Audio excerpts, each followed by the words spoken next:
नमस्कार दोस्तों, आपका इस वीडियो में स्वागत है। दोस्तों, आज हम आपकी कक्षा 7वीं का अध्याय 7 जो एक कविता के माध्यम पे आधारित है, जिसका नाम है कलम या की तलवार। तो आइए दोस्तों, इस वीडियो में जानते हैं कि हम लोग क्या करेंगे। तो दोस्तों, आज की इस वीडियो में हम लोग इस कहानी को बहुत ही अच्छे से और विस्तार में समझेंगे। आइए इस कहानी की शुरुआत करते हैं। तो दोस्तों, सबसे पहले हम ये जानते हैं कि इस कहानी का शीर्षक कौन है, जिसका नाम है रामधारी सिंह दिनकर। तो दोस्तों, रामधारी सिंह दिनकर ने इस कविता को लिखा है। आइए जानते हैं कि इस कविता में हम लोग क्या देखते हैं और क्या समझते हैं, इस कविता से हमें क्या सीख मिलती है।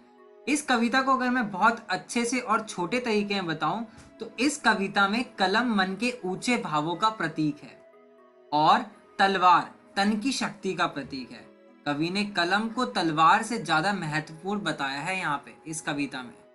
आइए दोस्तों, इस कविता को शुरू करते हैं। कविता का शीर्षक आपको बता दिया गया है और कविता का नाम है कलम या उसकी तलवार। आप लोग कलम और तलवार दोनों से ही परिचित हैं। आपने कलम भी देखी है और तलवार भी देखी है, पर क्या आप जानते हैं कि इन दोनों में शक्तिशाली कौन है? आप बता सकते हैं? चलिए, इस कविता के माध्यम से हम जानते हैं कि दोनों में से सबसे ज्यादा महत्वपूर्ण कौन है। पहले मैं कविता का वाचन करता हूँ, आप बड़े ही ध्यान से सुनना। दो में से क्या तुम्हें चाहिए, कलम या की तलवार? मन में ऊंचे भाव की, तन में शक्ति विजय अपार। अंध कक्ष में बैठ रचोगे ऊंचे मीठे गान, या तलवार पकड़ जीतोगे बाहर का मैदान। कलम देश की बड़ी शक्ति है, भाव जगाने वाली, दिल की नहीं दिमागों में भी आग लगाने वाली। पैदा करती कलम विचारों के जलते अंगारे, और प्रज्वलित प्राण देश क्या कभी मरेगा मारे। एक भेद है और वहां निर्भय होते नर नारी, कलम उगलती आग जहां अक्षर बनते चिंगारी। जहां मनुष्यों के भीतर हरदम जलते हैं शोले, बादल में बिजली होती होते दिमाग में गोले। जहां पालते लोग लहू में हलाहल की धार, क्या चिंता यदि वहां हाथ में ना हुई तलवार। तो दोस्तों, ये थी हमारी कविता जो हमारे शीर्षक दिनकर जी ने लिखी थी। तो बच्चों, यह कविता तलवार और कलम के संदर्भ में एक कविता है। वास्तव में कलम और तलवार दो अलग अलग चीजों का प्रतीक है। कलम मानसिक शक्ति का प्रतीक है, जबकि तलवार शक्ति का प्रतीक है। इन दोनों में से कवि ने कलम को ज्यादा महत्वपूर्ण माना है। तो चलिए इस कविता का हम भावार्थ समझते हैं। दो में से क्या तुम्हें चाहिए, कलम या की तलवार? मन में ऊंचे भाव की, तन में शक्ति विजय अपार। कवि कहते हैं, तुम्हें दोनों में से क्या चाहिए, कलम चाहिए या तलवार चाहिए? कलम जो मन के ऊंचे भाव का प्रतीक है, या फिर तलवार जो तन यानी शरीर में जो अपार शक्ति का प्रतीक है। अंध कक्ष में बैठ रचोगे ऊंचे मीठे गान, या तलवार पकड़ जीतोगे बाहर का मैदान। कलम से तुम्हें अंधेरे कक्ष बैठकर ऊंचे मीठे स्वर वाले गीत लिखना चाहते हैं, या फिर तलवार पकड़कर युद्ध के मैदान में लड़ाई को जीतना चाहते हो। कलम देश की बड़ी शक्ति है, भाव जगाने वाली, दिल की नहीं दिमागों पे भी आग लगाने वाली। देश की बहुत बड़ी शक्ति कलम है और ये कलम सभी में भाव को जगाती है, प्रेम स्नेह लगाव को जगाती है। यह कलम दिल में भी और दिमाग में भी आग लगाती है और एक सोच को जगाती है। ठीक है बच्चों, आइए आगे बढ़ते हैं। आगे ये बोल रही है कविता कि पैदा करती कलम विचारों के जलते अंगारे, और प्रज्वलित प्राण देश क्या कभी मारेगा मारे।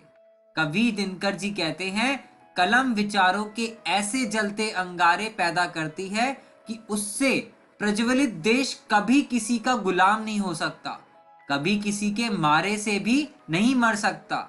ऐसा देश ना तो किसी के सामने झुक सकता है, ना तो देख सकता है और ना ही किसी भी भूमि के ऊपर शांत बैठ सकता है। एक भेद है और वहां निर्भय होते नर नारी, कलम उगलती आग जहां अक्षर बनते चिंगारी। लघु। इन पंक्ति में कवि कहते हैं कि जीवन के रूपी संग्राम को जीतने के लिए मानसिक और शारीरिक बल दोनों को ही आपसी तालमेल होना बहुत ही जरूरी है। हम शारीरिक बल के आधार पर नर नारियों तथा पुरुष स्त्रियों को निडर बना सकते हैं, परंतु कलम ऐसी आग लग उगलती है कि उससे निकला एक एक अक्षर चिंगारी बनकर लोगों को प्रोत्साहित करती है, उसके अंदर जोश भरती है और उन्हें दूसरों के सहारे की आवश्यकता कभी नहीं पड़ती। आइए आगे बढ़ते हैं। जहां मनुष्यों के भीतर हरदम जलते हैं शोले, बादल में बिजली होती होते दिमाग में गोले। मानव जब अपने भीतर के आग को जगा लेता है तब उसके मस्तिष्क में, दिमाग में गोले से फूटने लगते हैं। जैसे बादलों में बिजली चमकती है, वैसे ही बिजली उनके तन मन में चमकती रहती है, इंसान के भीतर जलती रहती है। जहां पालते लोग लहू में हलाहल की धार, क्या चिंता यदि वहां हाथ में नहीं हुई तलवार। बच्चों, कवि ने यहाँ शारीरिक बल की अपेक्षा यानी मानसिक बल को अधिक महत्व दिया है। वह कहते हैं जिनके लहू में अर्थात रक्त में यानी खून में हलाहल की धार तथा जहर जैसी विचार अग्नि प्रवाहित होती है, उनके हाथ में यदि तलवार नहीं भी है तो क्या हुआ, वह पूरी दुनिया को कलम की धार से जीत सकते हैं। इस प्रकार इस कविता में कलम मन के ऊंचे भाव का प्रतीक है और तलवार तन की शांति का प्रतीक है। यानी एक तरीके से तलवार जो है हमारे तन की शक्ति का भी प्रतीक है। कवि ने कलम को तलवार से ज्यादा महत्वपूर्ण इसीलिए बताया है। तो दोस्तों, आशा करता हूं कि ये कहानी आपको बहुत ही अच्छी तरीके से समझ आ गई होगी। तो हमने इस वीडियो में इस कविता को बहुत ही विस्तार में हर एक तरीके की हर एक लाइन को बहुत अच्छे से हमने सीखा है। आशा करता हूं कि आपको ये वीडियो बहुत ही पसंद आई होगी। धन्यवाद दोस्तों।